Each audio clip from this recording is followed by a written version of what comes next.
I'm Anna Marie Pyle from Yale University, and today I'd like to tell you about molecular motor proteins that travel on and are activated by RNA. I'm showing you one on this slide that is a multi-component mechanical device that's important in signaling, but there are many different kinds of molecular motors that transit on RNA. One of the most interesting examples and most well-understood examples comes from work with hexameric helicases, which are molecules that can unwind RNA molecules in an ATP-dependent fashion.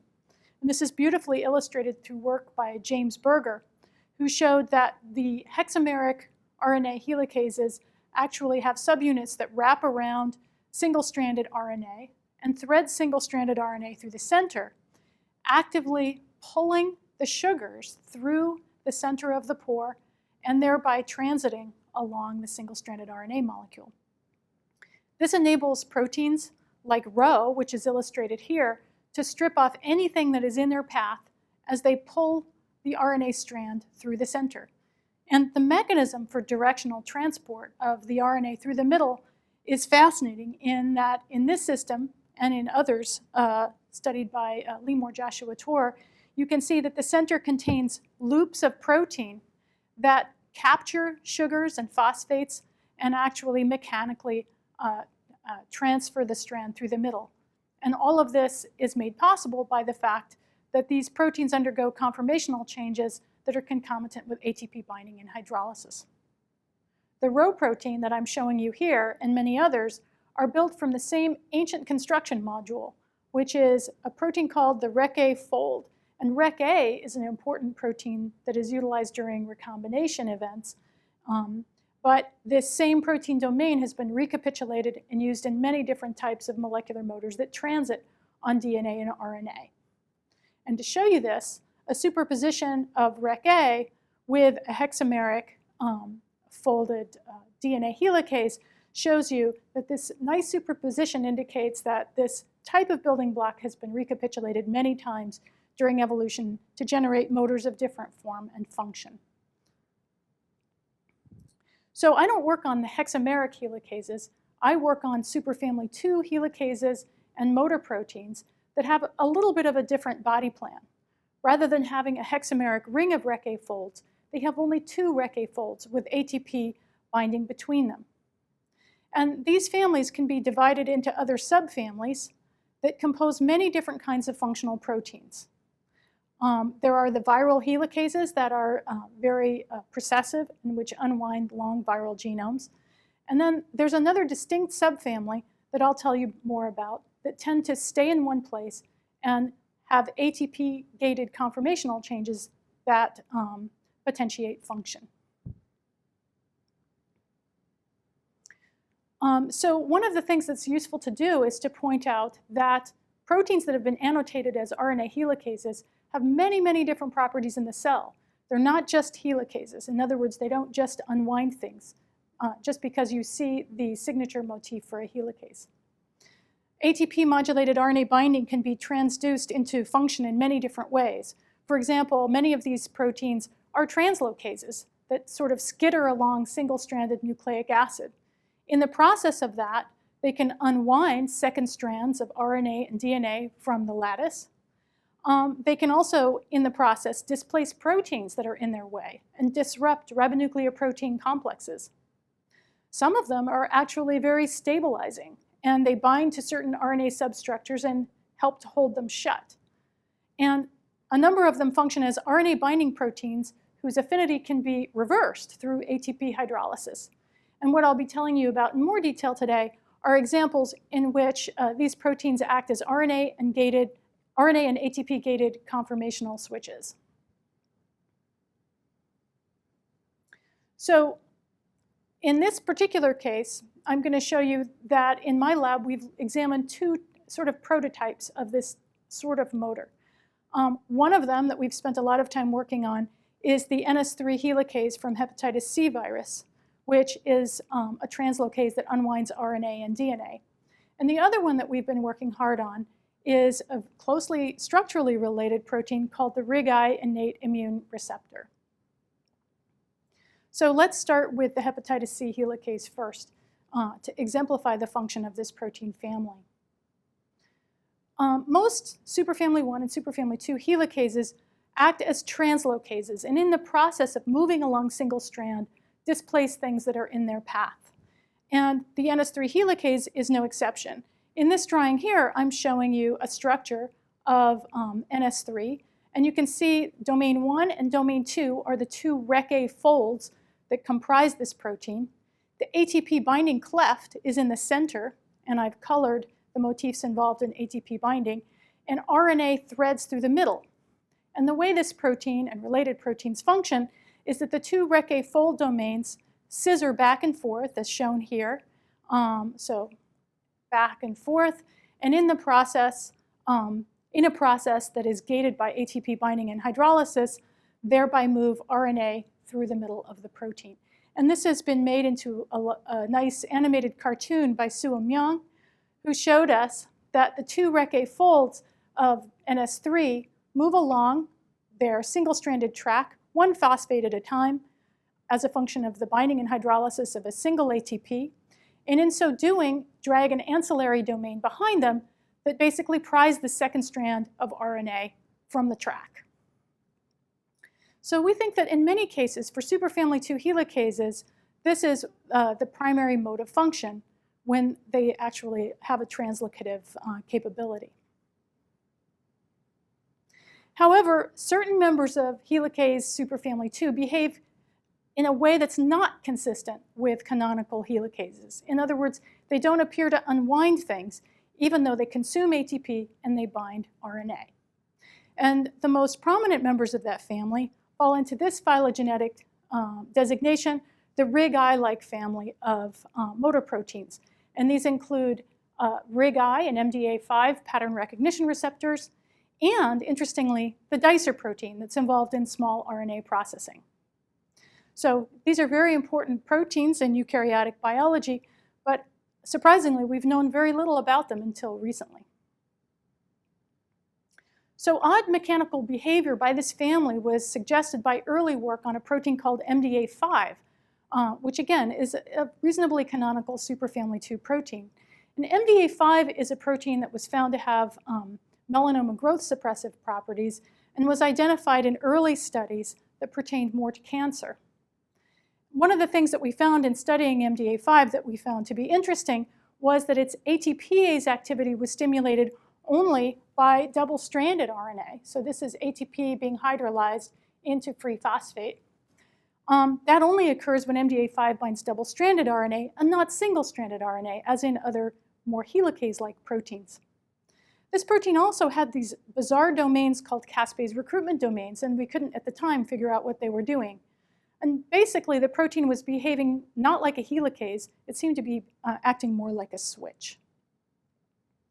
And after we began to look at this protein, other people subsequently figured out that both MDA5 and its cousin, a protein called RIG-I, play a key role in our innate immune system and that of most vertebrates.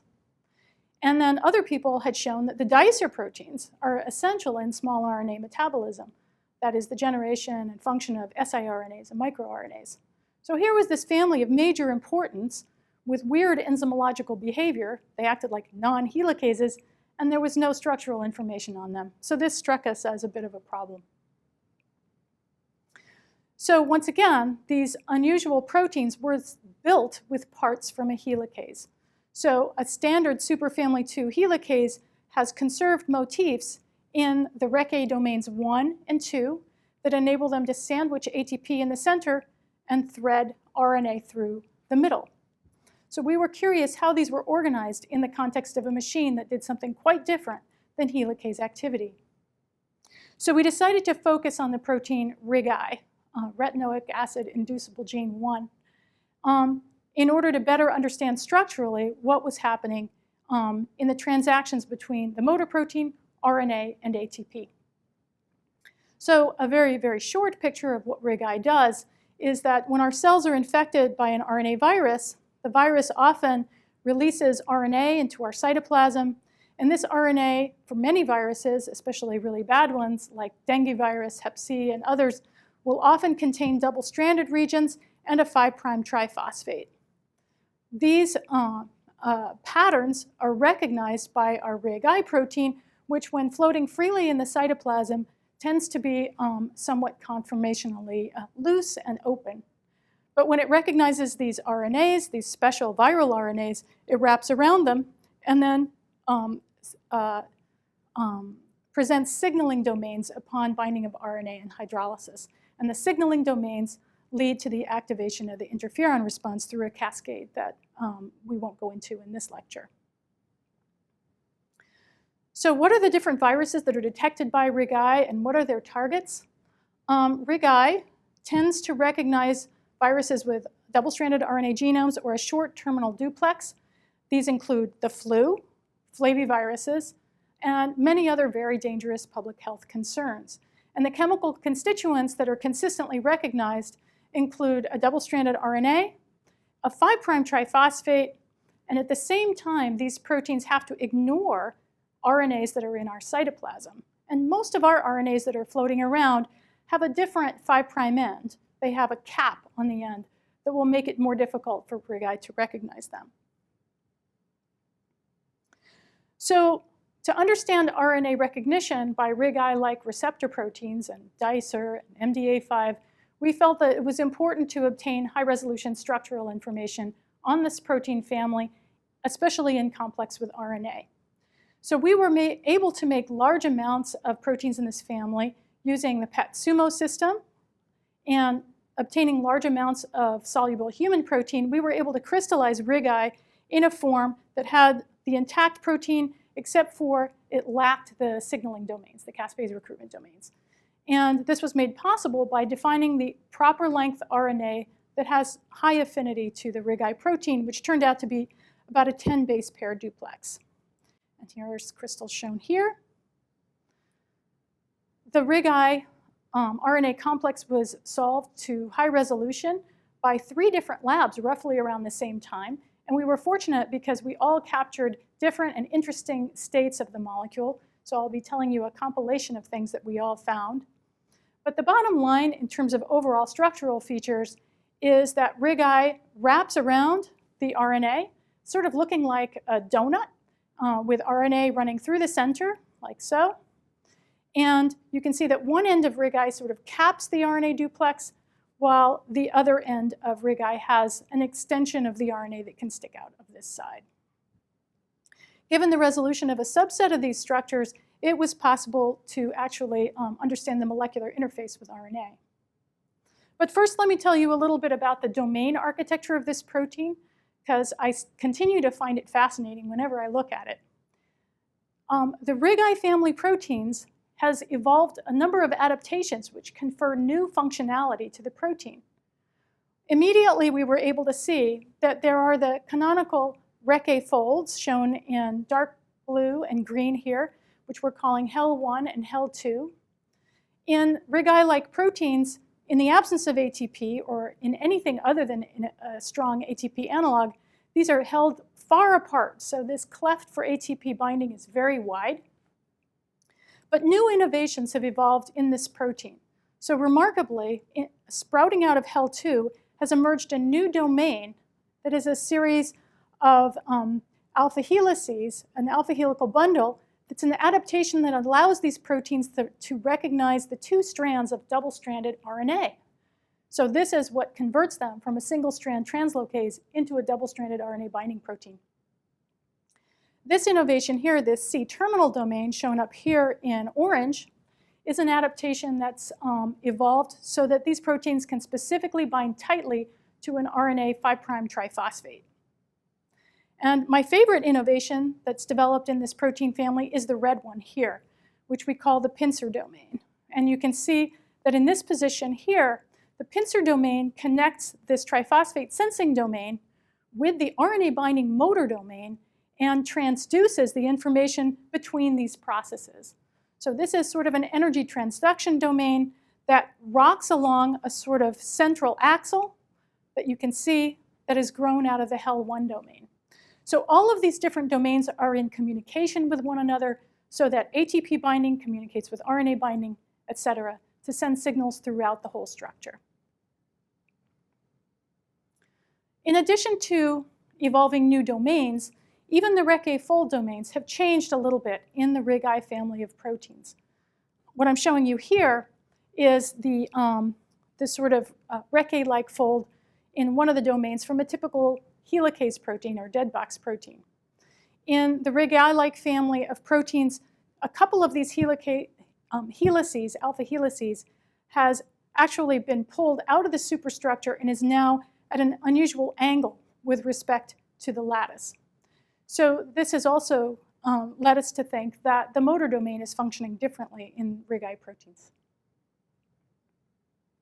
So given all of these structural innovations and odd behaviors of the RigI-like proteins, we wonder, how do they really work? So we've asked 5 central questions. First of all, how do these RigI-like proteins specifically recognize duplex RNA instead of single-stranded RNA, like their cousins, the helicases? How do they recognize the 5' triphosphate? And what's the role of ATP in binding and signaling? What's the minimal, fully functional RNA activator for stimulating the interferon response in cell culture and in animals? And can we generalize what we've learned about RigI to other proteins like dicer? So we'll touch on each of these points briefly. The first point is we used crystallography to better understand how RigI recognizes the RNA duplex. And we've seen a number of interesting things. As I pointed out before, there are specialized domains now that recognize the RNA, both strands of the RNA. And an interesting set of contacts are made between the protein, especially glutamate residues, and the 2' hydroxyl group on both strands of RNA. So this little mark here is a 2' hydroxyl group. And so there's an interesting lack of electrostatic contacts between side chains on the protein and the phosphate backbone, but a very, very clear recognition of the unique 2' hydroxyl group of RNA.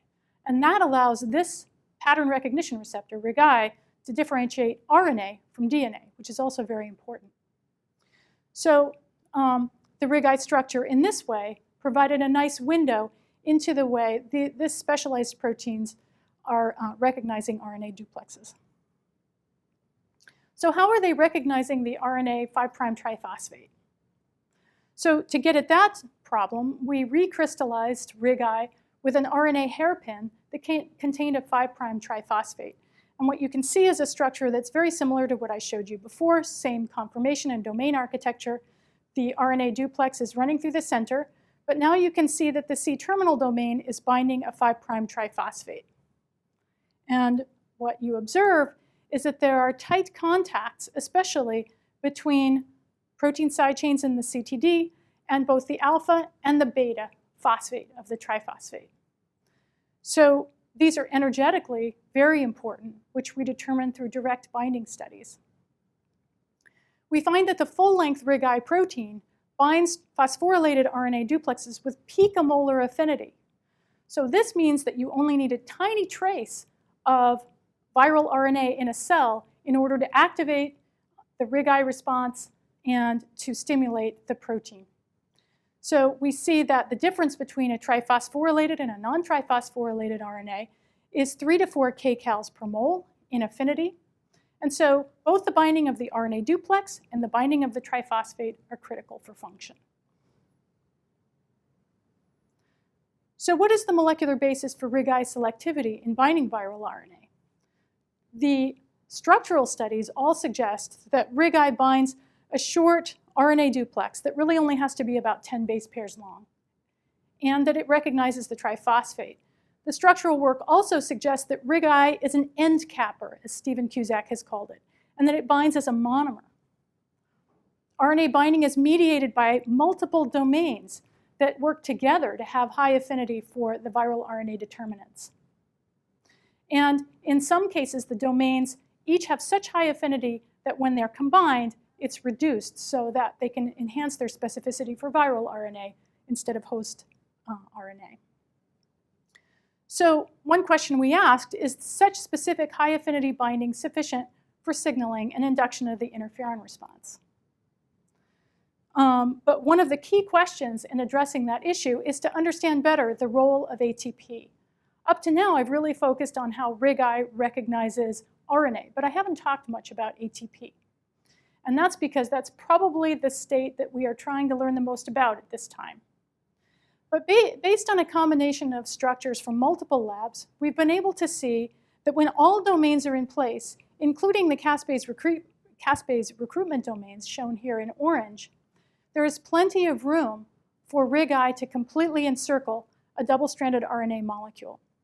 And the caspase recruitment domains that are essential for signaling remain tucked into the superstructure of the protein.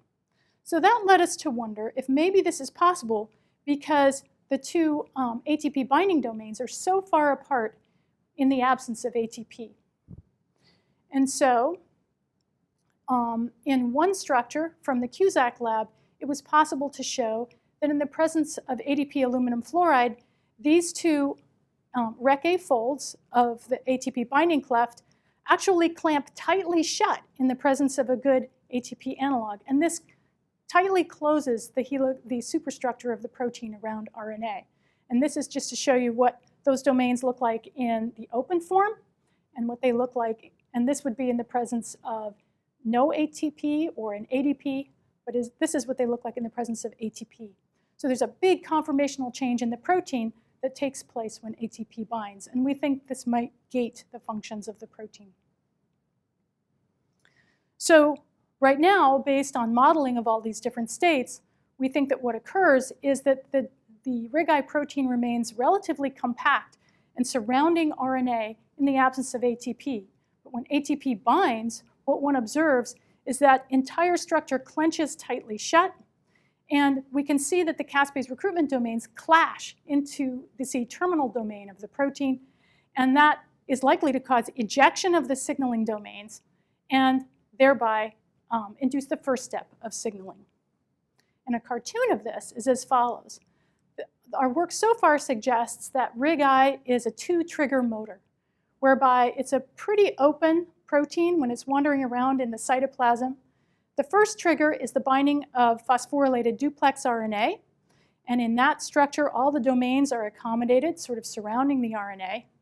But upon binding of ATP, there are clashings between the C-terminal domains and the cards, which then causes the cards to become ejected from the substructure, where they interact with another protein called MAVs that then leads to the induction of the signaling cascade. If this model is true, it says that even though RIG-I has a motor domain, it's not acting as a translocase.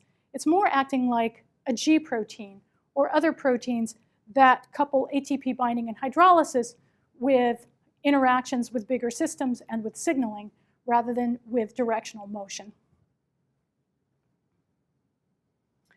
So one of the things we've been doing is to test this model by trying to define the minimal optimal activator of the interferon response.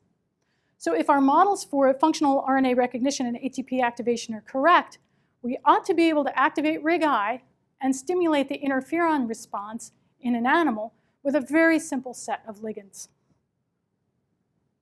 So we've been doing this by studying RIG-I's binding and induction with RNAs of increasing length. So in one subset of model RNAs we've been studying, the RNA ranges from 8 base pairs to 30 base pairs in length. And to provide only one terminal surface for RIG-I to interact with, we put a hairpin loop at the end of every one of these helices. And then at the far end, there's a triphosphate to mediate strong RIG-I binding. So with this family of RNAs, we set out to define the functional duplex length in vitro and in vivo. In vitro, an informative experiment to do is to look at RIG-I association with RNA using the technique of analytical ultracentrifugation, which tells us about the molecular weight and properties of the complex. Again, we were using a family of RNA hairpins that have a stable hairpin to cap one end and a triphosphate at the other end. In the analytical ultracentrifuge, the sedimentation coefficient for RIG-I alone is as shown in this top panel. If you add a 10 base pair hairpin duplex, you see a 1-to-1 complex between RIG-I and the hairpin. But intriguingly, if you increase the length of that hairpin and you double it, you don't get another rig-I binding. And that's because it seems likely that rig-I is only binding at the terminus. So even if you supply more RNA where another rig-I could fit, it doesn't go there. In fact, you can keep expanding the length of the duplex in between the hairpin and the triphosphate, and you still primarily get one-to-one rig-I binding because it does behave in vitro anyway as an end capper. If you provide two triphosphorylated ends, then you can see a dimer as a positive control. And what about affinity? Does affinity for RNA and for the viral ligand get any greater if you increase the length of the RNA stem? And the answer to that is no. In the case of these hairpin loop substrates, which I'm showing up here, what we're looking at here is the affinity in terms of Km. And remember, a low number is tighter affinity and a higher number is weaker affinity. And you can see that you get very good affinity for a 10 base pair duplex, and affinity actually is reduced when you increase the length of the duplex. And this is if you have a hairpin loop or if you have no hairpin, even if you change the sequence. So the minimal activator appears to be at least 10 base pairs long. So the summary of what we've done so far in vitro is that the activating RNA for rig-I binding and optimal ATPase activity is a 10 base pair duplex RNA, although its affinity is greatly enhanced by a 5' triphosphate. And this makes sense because it means that in a cell, rig-I is going to be very sensitive to even trace concentrations of a viral RNA that would get into the cell, picomolar quantities. And so far, our data are not consistent with the idea that rig-I would bind cooperatively in multiple obligate units on filaments or like filaments along the RNA, as its cousin MDA5 will do. And so far, although there's much more work to be done on this, it appears that the role of ATP could be connected to its role in the ejection of the card domains from the ensemble of domains within the protein, thereby activating signaling rather than inducing translocation. So what about in vivo? Well, there's a lot more work to be done on defining what's going on in cell culture and in animals, but I'll show you a little hint of the kinds of experiments we've been doing along these lines. Basically, what we've done so far is to take a cell line that does not express large amounts of rig-I, and we actually transfect it with a plasmid containing rig-I and with reporter plasmids that also report on the level of interferon that's being induced. So upon transfection and then subsequent challenge with viral RNA, we can use a reporter, a luminescent reporter, to tell us how much interferon is being induced upon challenge of the cells with viral RNA. And what we should see is that if you have rig-I transfected into the cell line and you challenge with a functional RNA, you're going to get a lot of interferon induced in that experiment. But if you mutate the protein or you put in the wrong kind of RNA, you don't see any interferon response. So what do we see? We see that if you take an RNA hairpin that's not sufficiently long to activate rig-I, like an 8 base pair duplex, you do not see induction of interferon. However, if you take anything that's 10 base pairs or longer in its triphosphorylated form, you see excellent induction of the interferon response. And it's just as strong as what we see in side-by-side experiments with the more canonical activator of the interferon response, which is a big RNA molecule called poly-IC. So we see no significant advantage to longer RNAs in the system, or those that present more than one binding site for the RNA protein, for the rig-I protein. So again, our present model for the function of this motor protein is that RNA and ATP act in a singular way to induce the function of the protein. So for example, when you take an RNA duplex, the first thing that occurs upon encounter with the protein is that the multi-domain protein wraps around the RNA, as shown here. The function of ATP is not to induce translocation along the RNA, but rather maybe to expel the signaling domains that are necessary for downstream interferon activation.